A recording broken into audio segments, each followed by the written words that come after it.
On today's episode, we're going to tell you why if Sam Howell and the Washington Commanders continue to lose, why his job will be in jeopardy for 2024. All of that and more coming up next. You are Locked On NFL Draft, your daily podcast covering the NFL Draft. Part of the Locked On Podcast Network, your team every day. What's up, Locked On family? Welcome back to the Locked On NFL Draft Podcast, your daily podcast covering your favorite draft prospects, part of the Locked On Podcast Network, your team every day. I'm your boy, Damian Parson, always on the ones and twos. You can find and follow me on Twitter at DP_NFL. I'm a national scout over with the Draft Network. And guys, happy Thursday. And thank y'all for making Locked On NFL Draft your first listen today and every day, Monday through Friday. Thank you for being our everydayers. But I got to kick it over to my guy, my partner in crime, Mr. LSU himself, Keith Sanchez. You can find and follow him on Twitter at The Talent Code. Keith, talk to him, baby. What's up, Locked On family? This is Keith Sanchez, senior draft analyst with the Draft Network, man, and 2019 national champ with those LSU Tigers. So you know what that means, man. You are getting championship level content over here surrounding the NFL draft from myself, from Damian Parsons, man, your dynamic duo covering everything pertaining to the NFL draft, man. Like we like to say, college football, man, NFL football, man. It always starts with the NFL draft. So we are who you tap into 24/7, 365. We have Thursday night football. Yes, we get to kick off this NFL weekend, right? With Thursday night football, we get the Buffalo Bills versus the Tampa Bay Buccaneers with Baker Mayfield, right? The Buffalo Bills are reeling a little bit. They lost another game they had no business losing. And then the Tampa Bay Bucks, they're trying to continue to make their headway, right, in the NFC South with Baker Mayfield at quarterback. With DP, man, we're going to talk about that. We're going to talk about Sam Howell, right? Is he going to get replaced if the Commanders continue to lose? And then we have our impact rookies. We have game picks. So before we get started, DP, why don't we hit him with our title sponsor? Today's episode is brought to you by PrizePicks, the easiest and most exciting way to play daily fantasy sports. Go to prizepicks.com/LockedOnNFL and use the promo code in all lowercase LockedOnNFL for a first deposit match up to $100. Keith,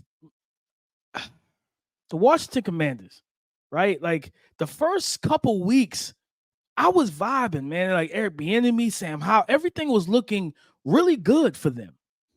And then it's like, it's almost like Sam Howell is essentially a rookie, right? He played one game during his actual rookie season, right? And that was the last game of the season. And we're seeing those kind of rookie peaks and valleys with him. But there's been, a lot of rumbles about Ron Rivera possibly like retiring after the season, who's going to be the new head coach. They got new ownership and all that good stuff from this offseason, Keith. But it's like if Sam Howell doesn't get this rectified, could we see the Washington Commanders go through the draft and find a new quarterback or bring somebody in to compete with him?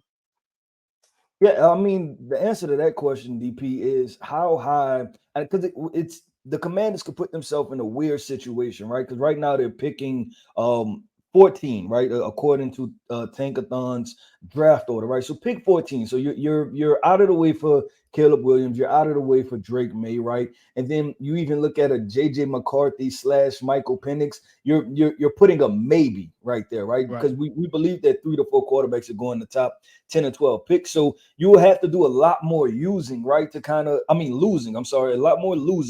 kind of guarantee yourself that you're going to be in position to draft one of those top quarterbacks. Because I have to be honest, DP, when I watch Sam Howell, I don't see bad football from him, right? What I see is, and we just had this conversation with our guy, Ryan Fowler, talking about the construction of the Washington Commanders, is that I asked him, I said, what do you believe the team needs are?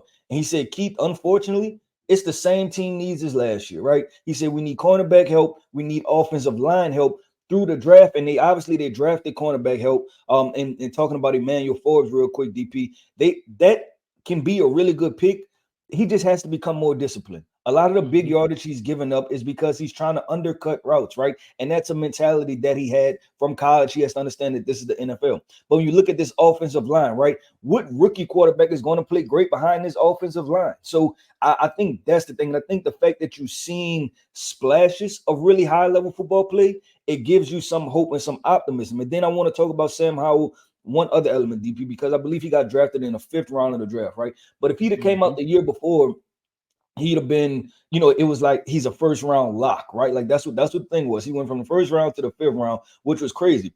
But I don't think you ever watched Sam Howell and you questioned the tools that he had, right? Right. Like the tools from that perspective is all there. I just think that if you can possibly squeeze some more out of it, right? This is his first year in the Airbnb offense, right? The tight end situation is still trying to figure it out. And we know how important that is for Airbnb offense. The running back situation is, to be honest, is average, right? It's just that they have high level wide receivers, which people fall in love with the flash and the dash stuff, and they forget about the foundation of an offense, which is still offensive line play.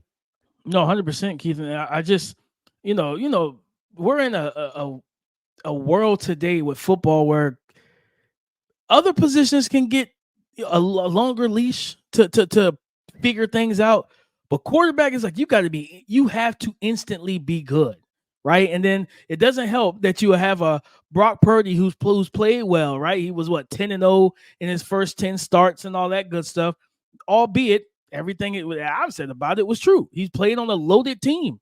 And it's like, okay, well, Brock Purdy can play, and he's a physically limited player. Then Sam Howell, you got to do this. And CJ Stroud, you got to play at this level. Bryce Young, I need to see more from you. And it's like, it just doesn't work that way. The situations matter. And, the Commanders, like Ryan said, their O-line is still a problem, right? Because if I got to, I remember that I think he's I think Sam Howell's on pace of like not Derek, but David Carr's sack numbers from his rookie year. We know that was the season that essentially broke this young man's NFL career because they let him get hit game after game after game. So I'm with you. Like, I wouldn't think that you need to change a guard at quarterback and get a young quarterback, through the draft, right through the 1st round. You think about like maybe a Jaden Daniels from LSU in the middle of the round, back into the 1st, depending on where they're selecting, that type of thing. Offensive line is absolutely a need, though. You know what I mean? Now, the question is, who is going to be available for them? Because Olu, Joe Alt, those are probably 2 top 10, top 12 locks. And if they Right. stay around that 14, 15 pick range, you got to say, okay, is it the left tackle? You need a right tackle. Because if it's a left tackle, you don't want to draft J.C. Latham and then flip him to the left when he's a natural right tackle, right? Like, you know what I mean? So it's like you got to figure out like how you're going to improve this offensive line based on where they're drafting. But I'm with you, Keith. They got to take care of some other stuff before you just look at Sam Howell and say, you know what? I don't know if he's the guy. Yeah, Sam Howell, DP, in my opinion, when I've watched the Commanders, he hasn't been that bad to where like it's just any quarterback, right? Like you bring him in, like it almost like last year with the situation with the Atlanta Falcons, right? Where it's like, you know what, Desmond Ridder, we're gonna roll with it because Marcus Mariota. I think there's a threshold to drafting a quarterback, right? Like I said, I think if you can get your hands on Caleb Williams or Drake May, then you seriously consider it, right? But this is a guy Right. that's he touched 299 yards, right? He's thrown for 290. He's thrown for 388 in a loss, right? Like he went 37 to 51, 388 yards, 2 touchdowns and an interception, and they lost, right? That's not a Sam Howell problem, DP.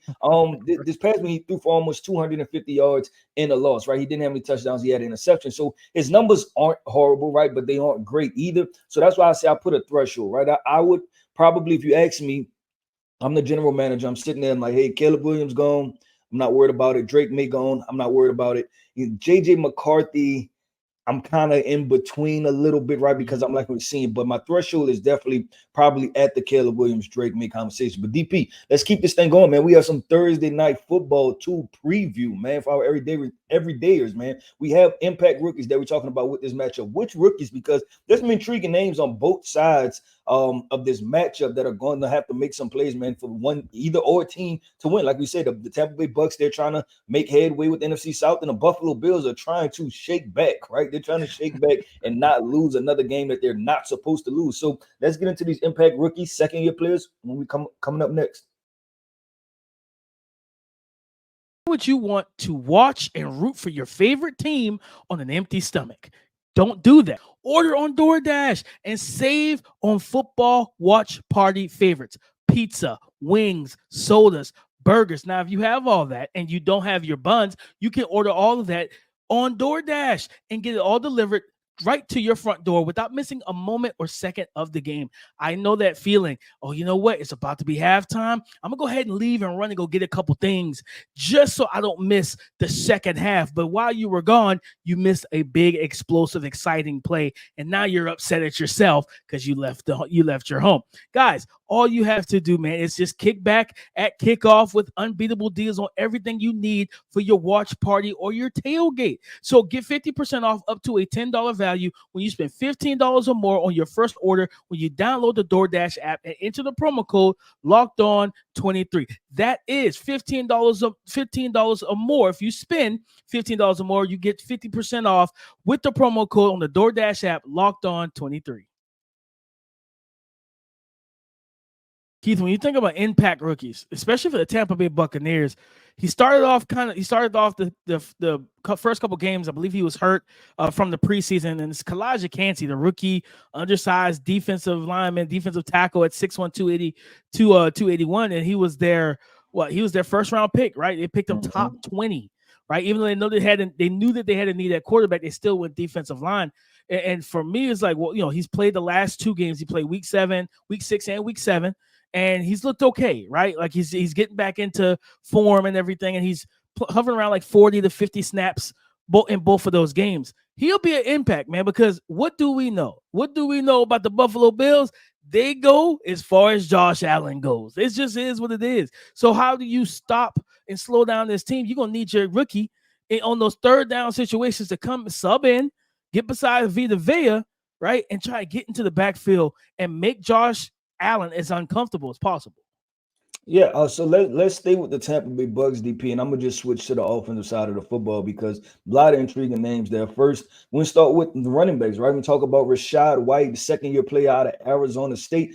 This running back group, can you say is very average, right? And I don't, I'm not trying to send slighted plays, but it's a very average running back group. You have Rachaad White, you have Keyshawn Vaughn, who came out of Vanderbilt a couple years ago, Sean Tucker, who's a rookie, right? So it's a very average group. So you really want to see Rachaad White kind of take the bull by the horns, right? Emerge, make some plays, do some things. Just out there as a running back. What Rachaad White? I'm sorry, maybe a second-year player, right? I say rookie. I'm sorry. I think he's second-year player. Then DP, let's keep it going and go to the wide receiver position where this has been a name, DP, and he went late in the draft out of Nebraska. He had the fastest 40 time, but we say 40 times don't always necessarily translate. But with Trey Palmer, right, the wide receiver from Nebraska, rookie, he's making a lot of plays, right? He's making a lot of plays. He's been doing it since preseason, and he was another late round pick. I think it was 5th, 6th, 7th round pick, late day 3 pick, but he's emerging. He's showing up, and I'll probably say he's in that top 3 as far as their rotation of wide receivers. So you're talking about another rookie or a rookie that can make plays. It'll be a Trey Palmer. And like I said, this guy is fast. So you have Mike Evans, who's a vertical threat. You have Goodwin, right, who works the short and intermediate routes. And then if you can dial up some things from time to time, right, against this Buffalo Bills secondary, it will be Trey Palmer, a guy that can take the top off. Yeah, man. I mean, he's got 9 catches, almost 100 yards. He's got 2 touchdowns. And it's just, him and, Baker Mayfield hasn't been able to consistently connect with him, but he brings that big playability every time he steps onto the field. And for a team that has the ability and the other weapons, if he's out there, teams can't really look at Trey Palmer and say, all right, we're going to focus. No, you got to focus on Mike Evans and Chris Godwin first. So you got to kind of roll coverage to their side, and you can isolate and give him those deep shots. Just hope that him and Baker Mayfield can start connecting even more because they've given him they'll give him a couple targets, almost 20 targets on the season. Baker Mayfield just got to get it there, Keith. I think for me, man, also for the Bucks before I move on to the Bills, is offensive line, right? They drafted Cody Mock. They have there's Cody Mock and they have Luka Decky, right? Both starting on the right side. So that's a very important combination. And we know with DP that what people like to say, right? Sometimes you want to put your edge rusher, right, to be able to be on the blind side of the quarterback, right? But then, things kind of trended differently to us. Like, you know what? Maybe we can speed up the quarterback's process if we put the rush right in front of his face and in Von Miller, Leonard Floyd, right, Gregory Rousseau. Those guys are going to be trying to get after, right, getting after that combination of a year one and year two offensive lineman. So it should definitely be an interesting I guess matchup to watch, right? Just what those young guys do, how they're able to work together, how they're able to handle Can he those keep different Ed pressures. Oliver away from Baker Mayfield? You know what I mean? Can you get on those third down situations? Because one thing, if you keep Baker Mayfield clean, he can work for you.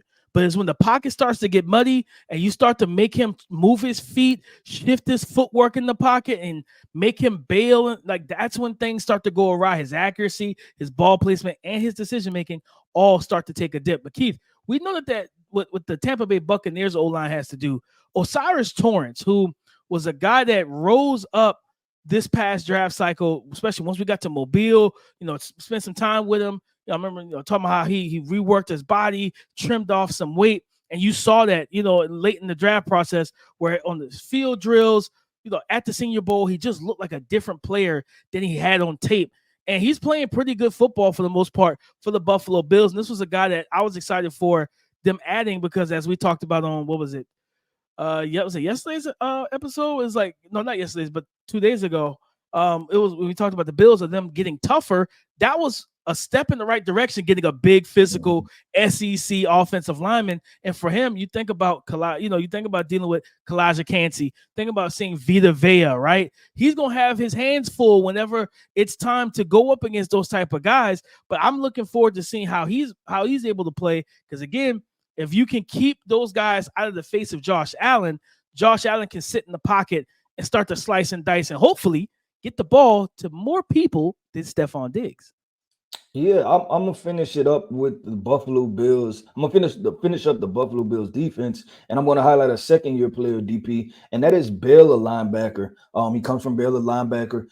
Terrell Bernard, this second-year guy, we all know at this point, right? Matt Milano, he's out, he's on IR, and we know how important he was to that team, DP. And you have Terrell Bernard, who I thought was a solid football player. I thought he had high instincts, a little bit undersized, right? Not the greatest athlete in the entire world, but he had the instincts for the linebacker position. I'll say this, his play has been up and down, right? He's had some really good moments and he has some moments of questions, but you would expect that from a second-year player who didn't play that much because of who they had at linebacker last year. So I'm going to definitely be on the lookout for Terrell Bernard, DP, because you know that teams are going to try to run the ball at the Buffalo Bills again, right? That's going to be a repeat type of situation. Everybody's going to just try to copy and paste, what the New England Patriots were able to do and just ball control, run the rock, and see what's going to happen. So I'm definitely going to be passing looking. game, that type of stuff. No, I'm with you 100%. And also, I don't know how I almost forgot Dalton Kincaid. He's come off his best game.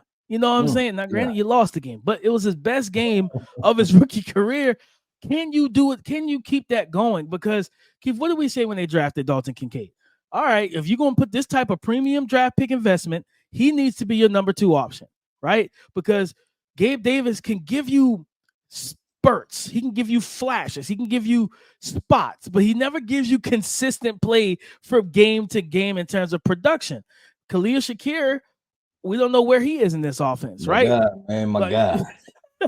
Yeah, I'll never forget that tweet. You out here, pissing off Buffalo Bill, Bills Mafia last summer. I think I was a believer in Khalil Shakir. I really was. I was too. I tweeted that with all my heart. I really did believe that. I thought he was going to fill that Cole Beasley role. You know what I'm saying? Like that slot, that route runner, and make it easy for Josh. But it just hasn't happened. So they got to get the ball to Dalton Kincaid. Dawson Knox had a big drop, in the game versus I think it was like a 3rd down conversion. I just don't see it with him. And it's like, it's time to kind of change the guard and feature Dalton Kincaid more in this passing offense, Keith. So we're going to see, man, there's some intriguing 1st and 2nd year players on both sides of the ball for both teams. Yeah. Finish it out real quick. Just to your point, DP, with Dalton Kincaid and Gabe Davis, right?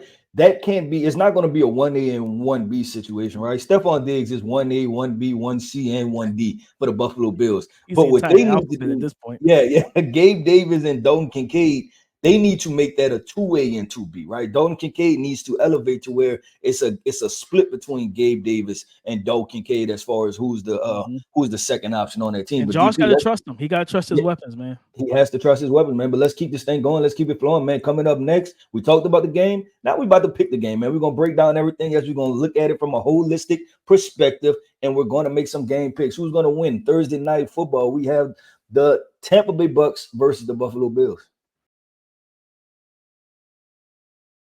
The football season is underway, and it's time to snap into the action this NFL season with FanDuel, America's #1 sportsbook. Because right now, brand new customers, I'm talking today, sign up. New customers can get $200 back in bonus bets guaranteed when they place a $5 bet. Let me repeat myself.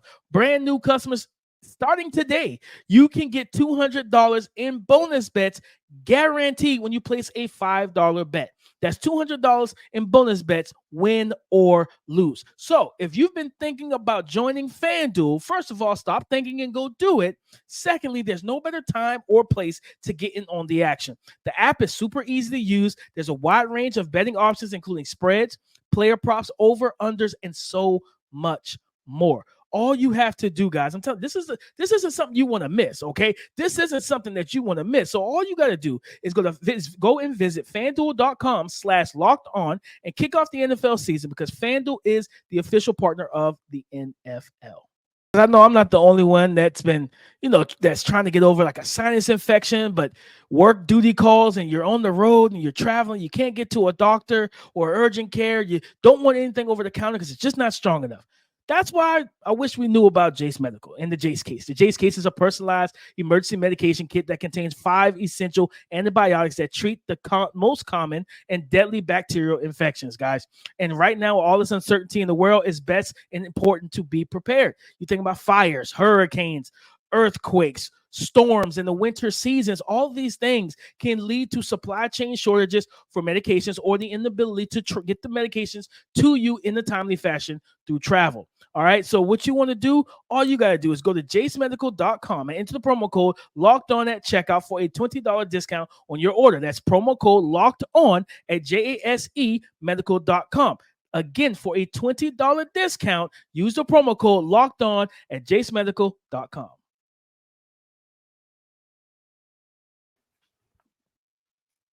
What are the draft implications for either team in this situation? Keith, I think for me, the Tampa Bay Buccaneers, they bypassed on quarterback in the 2023 NFL draft. And what did that tell all of us? Oh, we thought they were telling us, hey, man, we're trying to take this thing away for Caleb, right? We're trying to crawl to Caleb.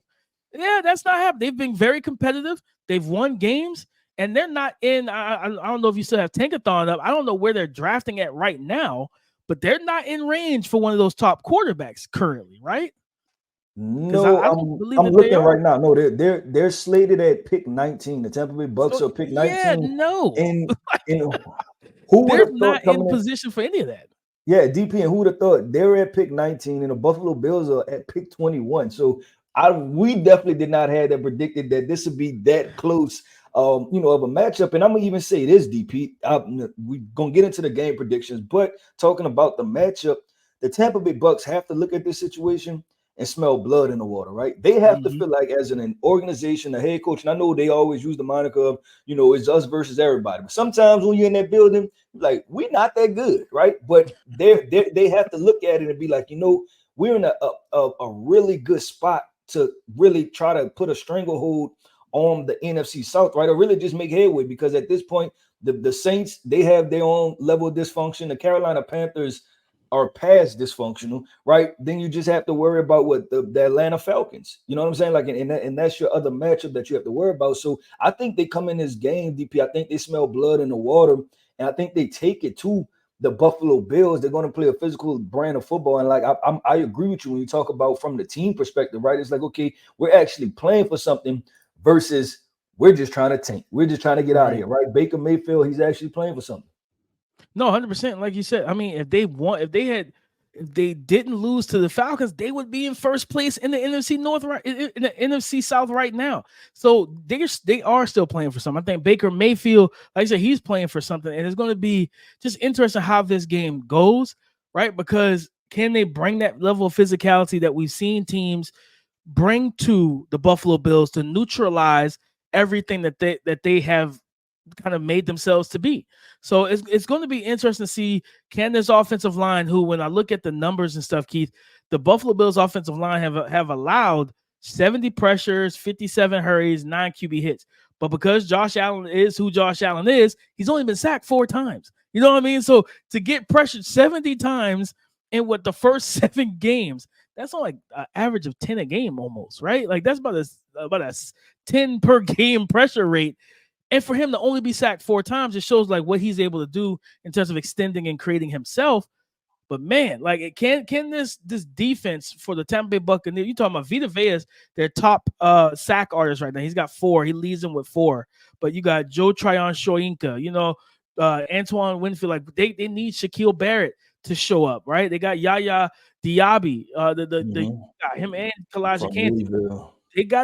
They have to get to Josh Allen and get to him early, because if not, man, like you putting yourself at a position where, like I said, if Josh is comfortable in that pocket, Josh is going to dot every I and cross all those T's. He's going to make all the throws that we know him to make, right? You give him time, and then they start like the second reaction stuff where, oh, it's a post route, and then it looks like it turns into a post corner. Yeah, because Stephon Diggs just slipped out the back door on your corner, and then Josh Allen's rolling out and uncorks a 60-yard deep ball, and now it's a big play, right? So that's going to be the big thing. And of course, will the Buffalo Bills run the football and run it consistently? Like, can they do that? I know Vita Vea is in the middle of this defense, and Calijah can they run the football, right? Not only that, Keith, can they get, like, I want to see more of James Cook being used as the full-fledged weapon that he is.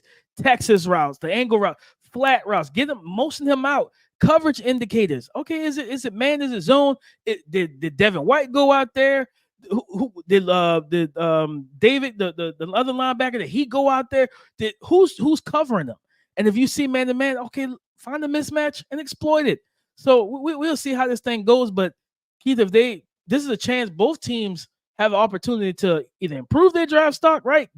They're so close together, as you just said, 19 and 21. The Bills like, listen, man, we gotta get up. We gotta push this thing back towards 25 with a win. And then, if they knock the Bucs go down probably a little bit closer to 15, right? You can get closer to a quarterback, but we'll see how it pans out. But Keith, in this game, who you picking?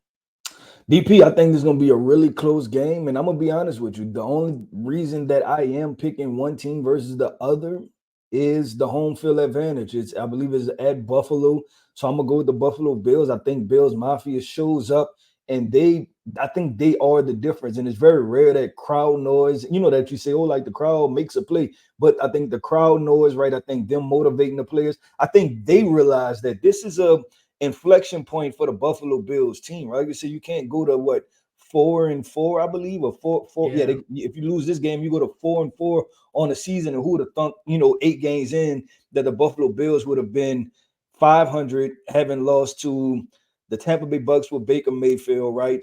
A Mac Jones Patriots team, a team without Aaron Rodgers, right? Like, who would have thunk that situation? So I think Bills Mafia shows up. I think it's a close game. Like I said, I give it a 3-point game. I could see this easily being a 22-19, 25-22 type of football game. Yeah, I'm right there with you. I'm going with the Bills by the skin of their teeth as well. You know what I mean? They have to. They got to pull their pants up and be grown men out here, man. Like, be physical. At some point, you got to lean into some level of physicality and set the tone. I'm tired of watching them and seeing other teams set the tone against them. They got to come out and set the tone and run the ball, get the play. Like, for a team that wants to throw the ball so much, man, get the play action game going, baby. Let's get some really good coverages, some coverages that you want to see, right? Some that you can dictate where the safeties are, stuff like. But you're not going to do that if you just throwing the ball 45 times a game. They're going to drop back in two high shells every time. Like, well, we know you're not going to run it.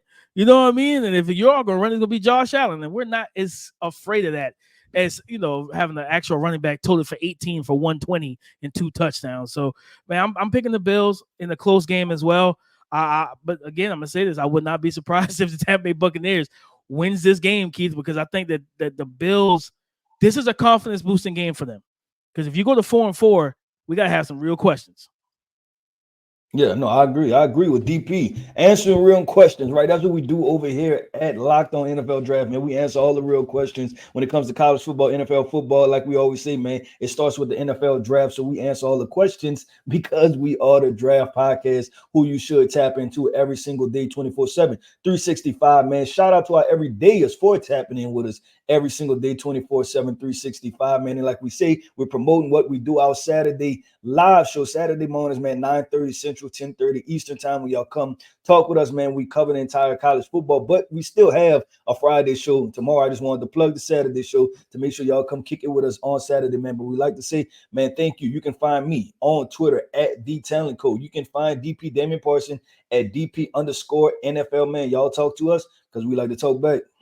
Go subscribe and follow for free on YouTube or wherever you listen to podcasts. Get the latest episode as soon as it is available. Thank y'all for making Locked On NFL Draft your first listen today and every day, Monday through Friday. Shout out to you for being our everydayers. On tomorrow's show, we got to make a statement. We have where you at, right? We got the rookie spotlight. Maybe a new rookie quarterback starting in week 8. And he might be on my spotlight for week 8. So we're going to talk about all that on tomorrow's show. Come and join the conversation again tomorrow on the Locked On Podcast Network. Your team every day.